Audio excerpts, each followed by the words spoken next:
Welcome to our webinar. I'm Dres Kushar, and today I'm joined by Matevž Straus, an expert on the topic of cultural heritage and the leader of Heritage Plus program at Arctur.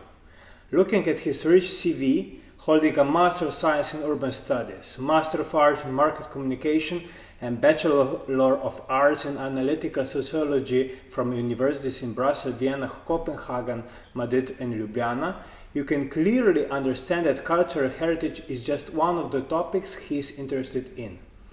Despite being familiar to big European cities, even studying in them, he has returned to his hometown, a UNESCO heritage site Idria, where he is a director of the ID20 Institute.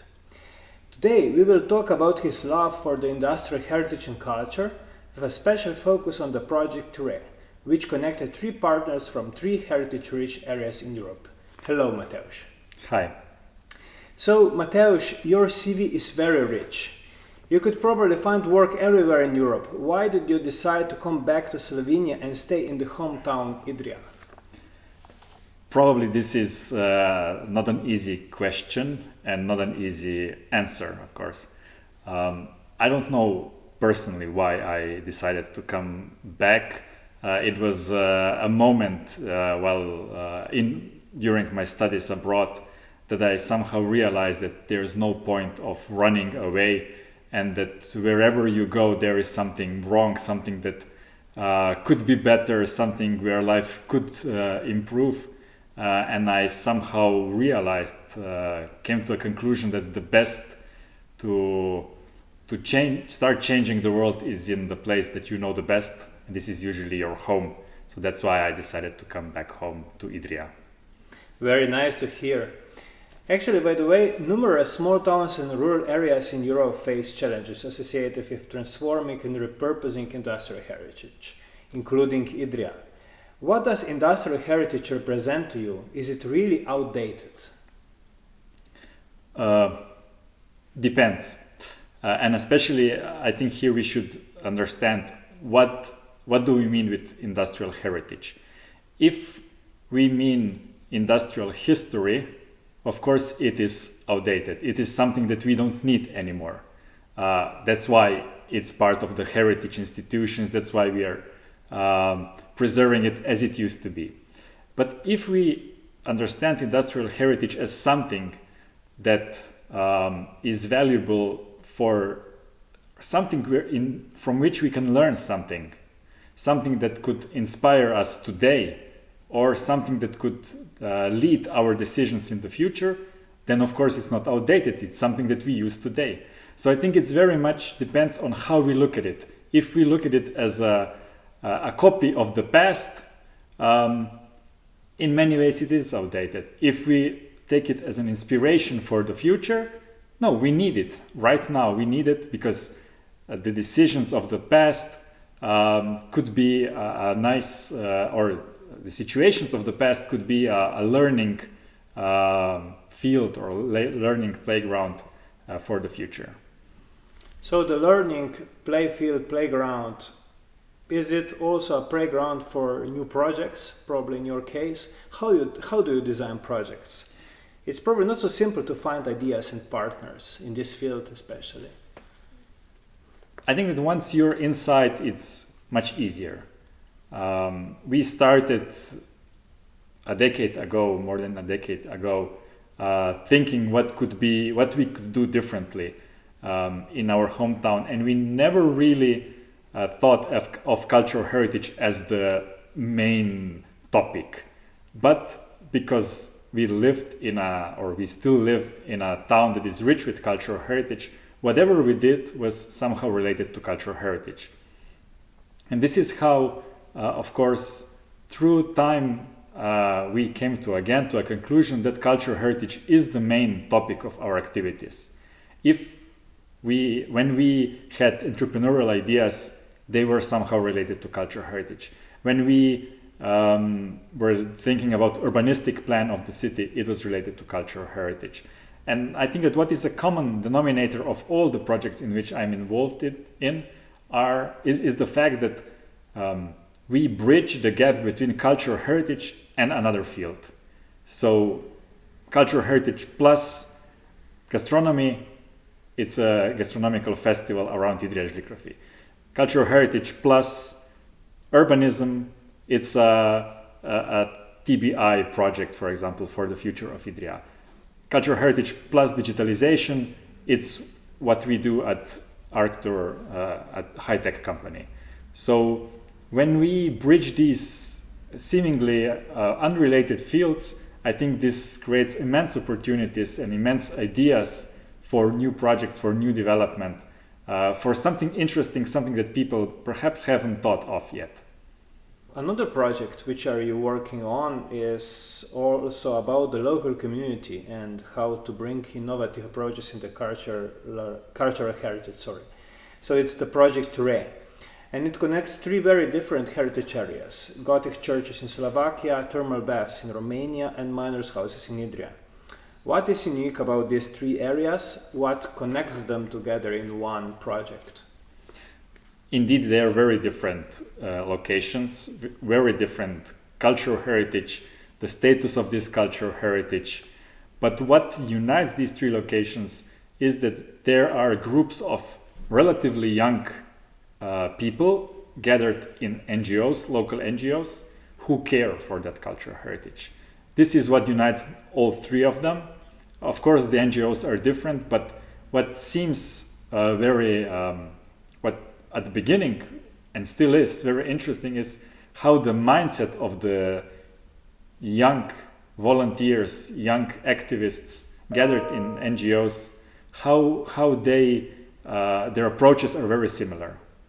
And I think this is also what convinced the jury, the selection committee, to fund this project, because they see a potential in young people working with cultural heritage in a different way. Of course, each of us do things a little bit differently. This is why it's interesting.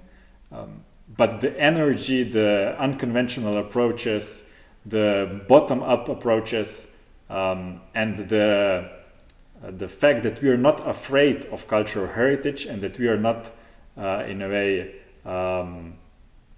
worshipping the objects, but we are trying to preserve the story of this object, I think this is what unites them. One of the objects, how to say, one of the things that you explore in this project is also the miner's house, especially the miner's house Giser, which we can also talk a little bit more in this about this topic. But what role does miners' houses have for the local community in Idrija? Why are they so important for the project?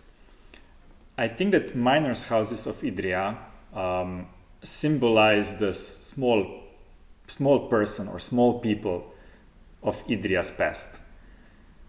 Contrary to many other heritage sites in Idrija, the mine, the castle, the city center, the old main square, the buildings around it, so are all a representative of the merchants, the management, the skilled people, the skilled technical educated people.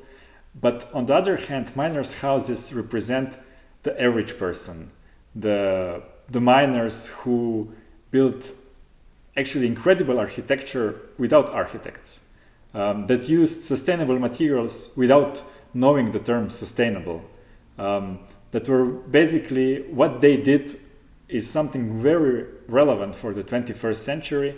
And it shows us that it's the small people who, in a way, knew how to live life and how to create something valuable from very basic, in that case, from very basic materials, something that is actually a quality living nowadays. So you're actually talking about the grassroots approach. So you start from the local community. And it's not only miners' house, but also the whole project is about the local community. What does the project, what kind of a role does it have for the local community? How are they involved in these activities, and do they have an interest to participate? In my opinion, the interest is growing. Usually the local communities tend to be suspicious about the buzzwords of the European projects, the fancy approaches, and so on. And I think that through years we are finding a way how to engage more and more local community. This is why we are working on different with different approaches, either by bridging the gap with gastronomy, so with bringing food, or talking about their everyday lives, teaching skills that they could use. For example, we had the workshop on maintaining the fruit garden, which was well attended by the local community, by people who would usually not come to our events. So people who maybe tend not to go to cultural events, but when we bring food, when we bring practical skills, when we ask them about how things were built by their parents or their grandparents, they open up, and it's much easier to connect. And I think that Gisserhaus is slowly creating a community of people who are not regular culture goers, actually, or maybe would not attend an intellectual round table, let's say. So I think this is one of the approaches that we are taking. So one of the outputs, one of the results of the project is also a theater play, O Sole Mio, which has been very successful, and it's not a typical theater play. What is unique about it? Can you explain a little bit more about it?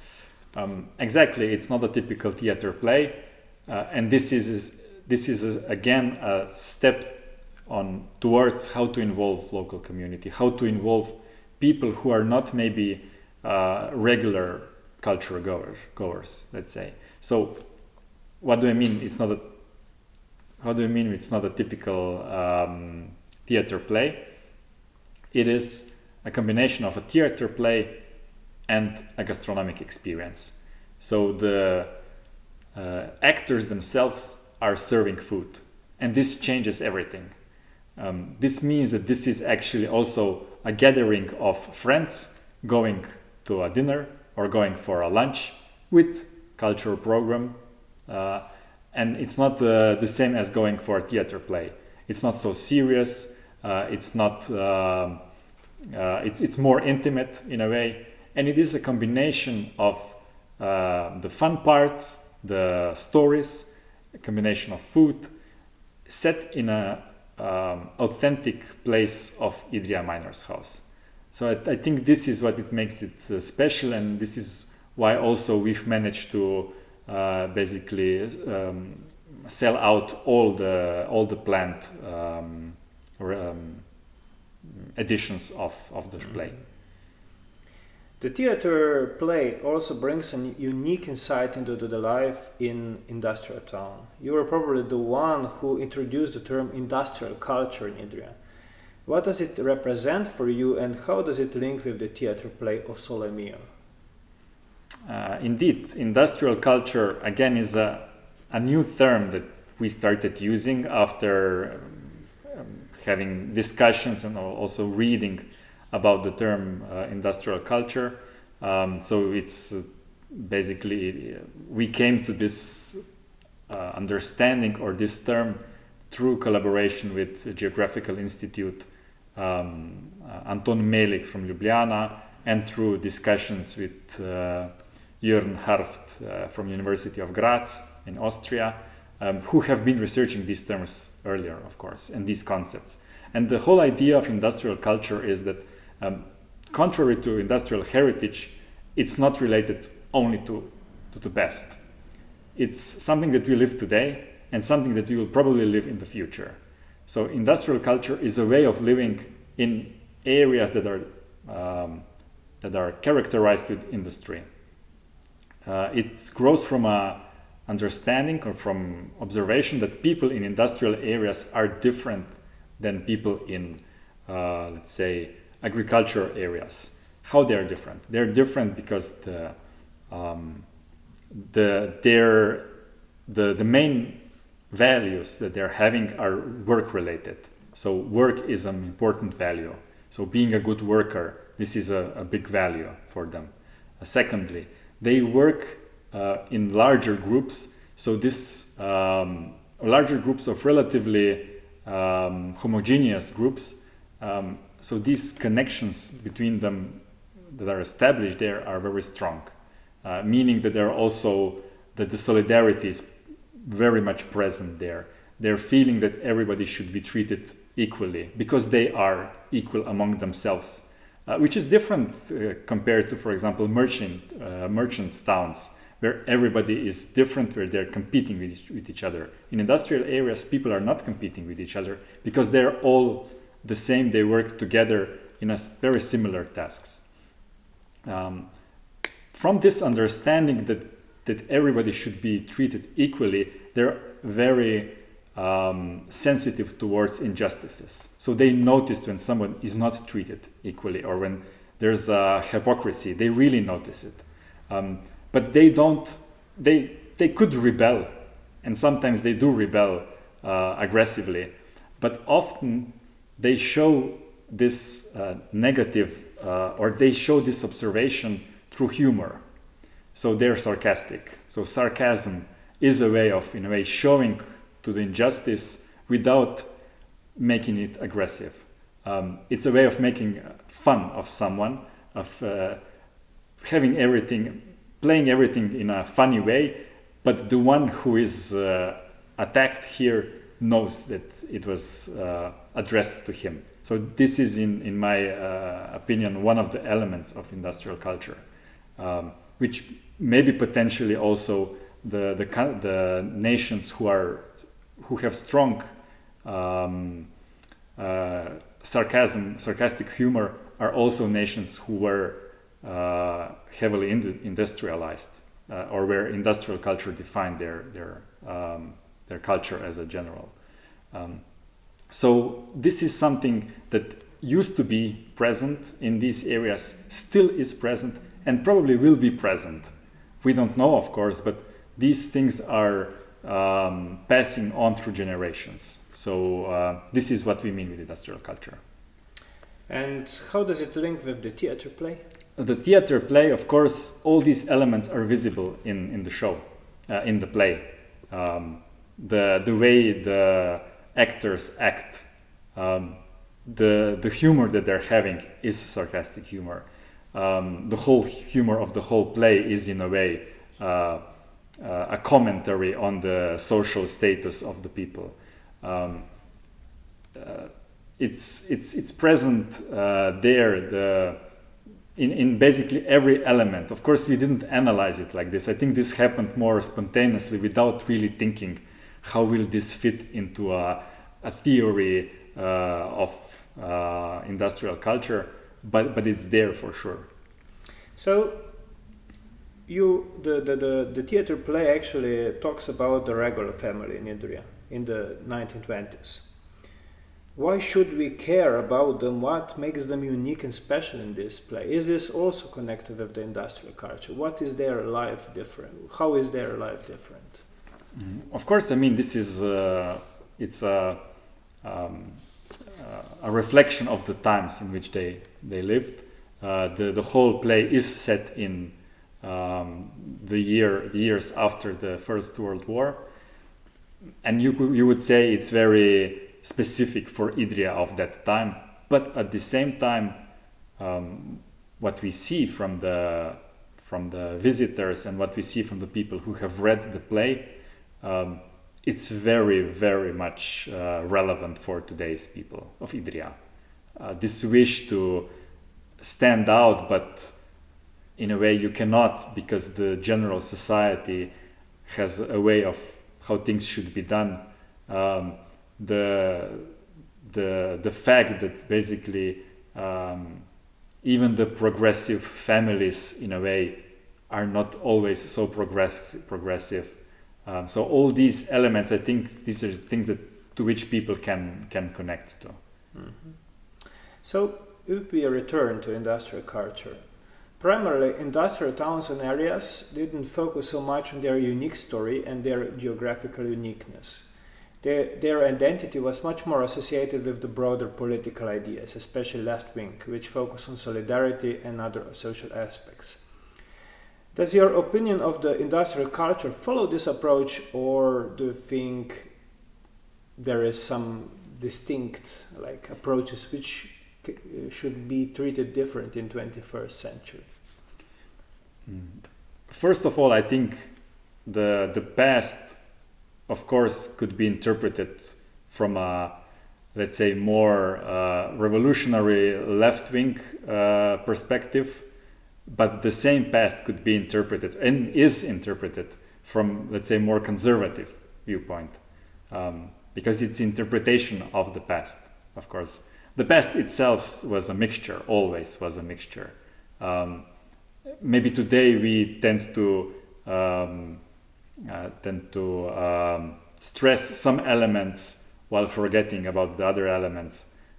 So I wouldn't say that we here really have a, let's say, a more liberal approach to understanding the past or conservative approach to understanding the past. The past is how it was.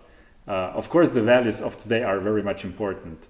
And in many of these towns, the values are very much related to what is the future of these towns.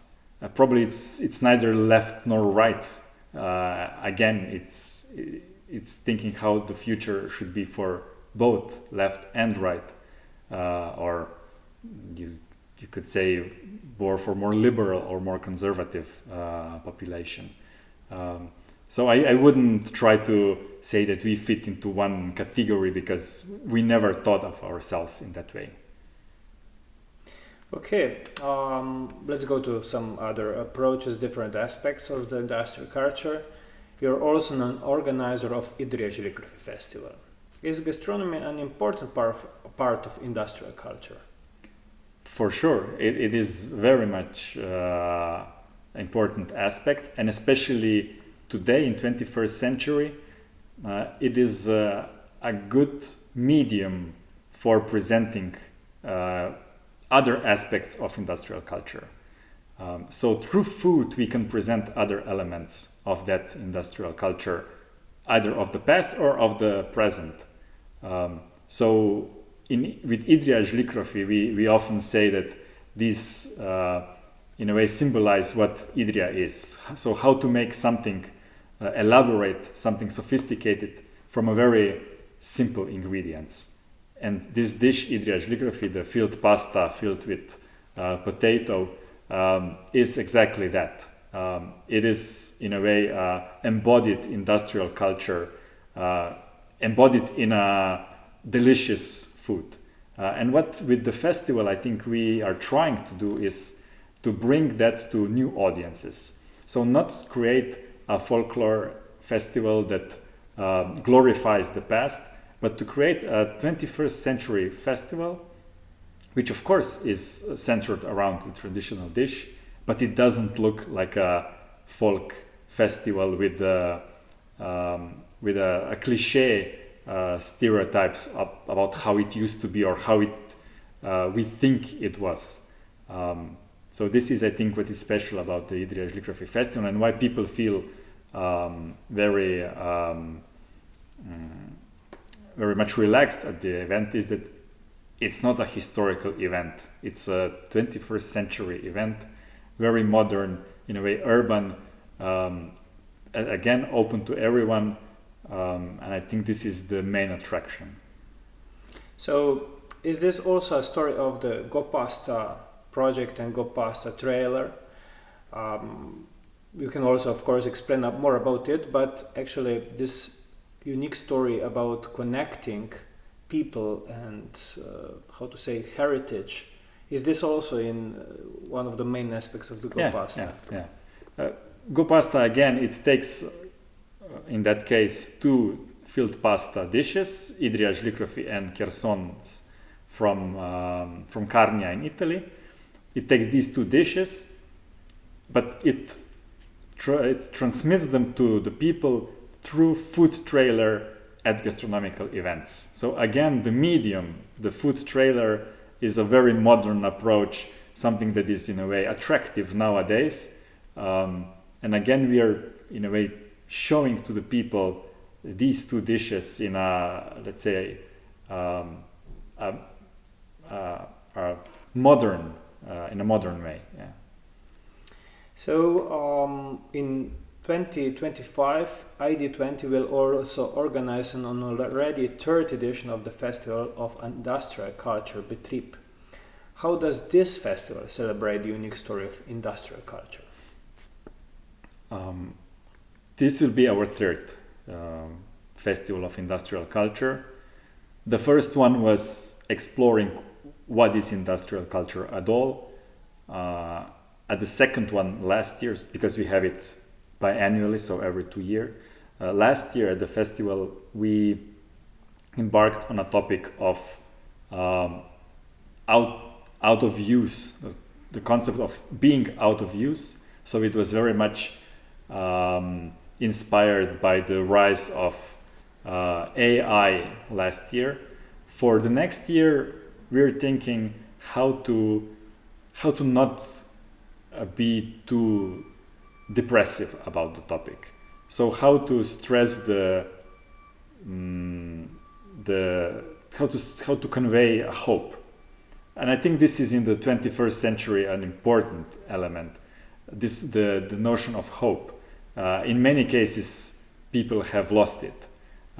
We see with young generations, with all the anxieties, with all the news, that there is very little hope present. It's not like in the 20th centuries where there was hope, and many of the movements have this hope of a better future, either in a egalitarian socialist communities or in a similar, let's say, more conservative or even fascist narratives.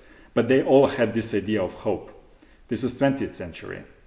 Again, in 20th centuries, the hippie movements, the 70s, 90s for, let's say, eastern part of Europe were a time of hope. In 21st century, it seems like we have lost it, this hope. So this is the idea of the festival, to maybe bring some hope and see what does it mean to be hopeful in industrial town. Interesting. The Festival of Industrial Culture, Betrieb, is also a part of the program of the European Capital of Culture, GO 2025. Why is it an important part of the program? Does it bring hope to the whole area? That's the whole idea, of course. And we've seen it, how it is with European Capital of Cultures. The beginning ones were all about shows. The European Capital of Cultures of the last years, they're very much more reflective.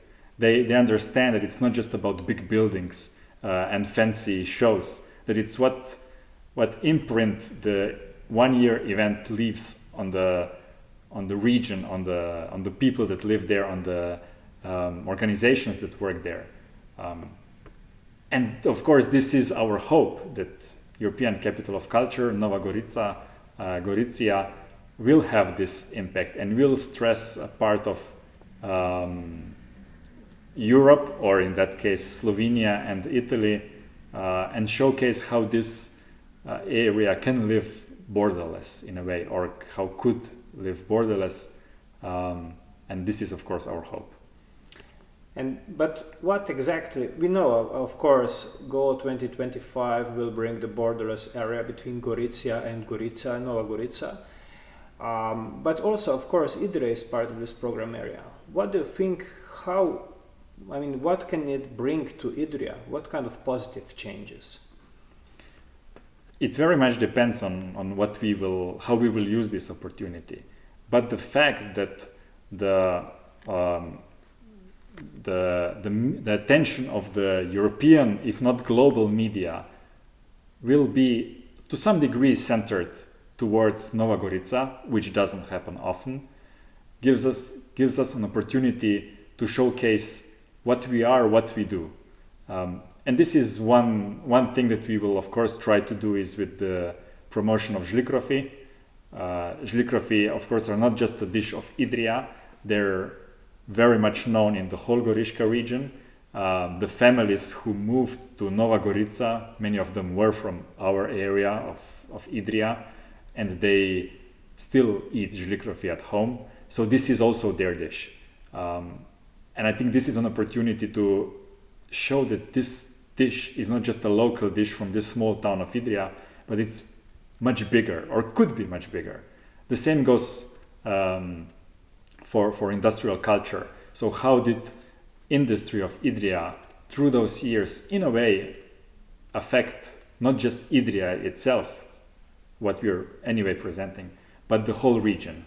The connections of the regions, it's a bit more complicated than with žlikrofi, but still this is an opportunity to showcase that.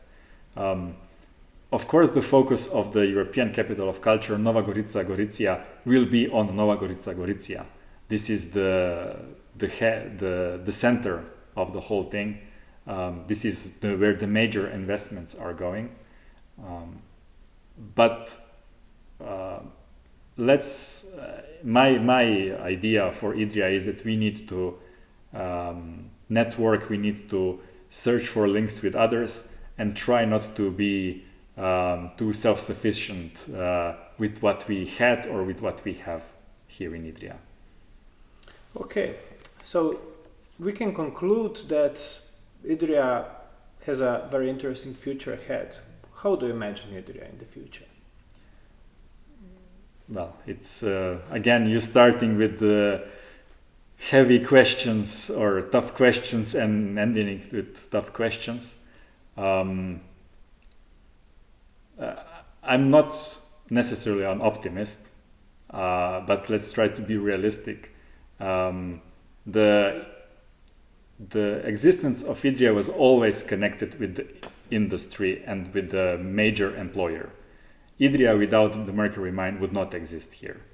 Nowadays, Idria without automotive industry cannot exist here. So, with the fact that automotive industry is facing troubles, either we face these troubles together, and we might have troubles, or we try to diversify and search for other futures. So, again, stressing that being reliant on only one economic sector is problematic. And I'm not saying that it's only automotive industry which is problematic. Also the towns who are relying on tourism have problems. So I think the key is in the balance and in the diversity. And I think this is also key for Idria. Thank you, Matevž. That are very nice words, and I think it will be interesting to see what Idria will bring, what the future will bring to Idria. Yeah. I wish you a nice day to you, and I wish you a lot of very nice experiences, especially in the industrial culture area. Thank you. Thank you.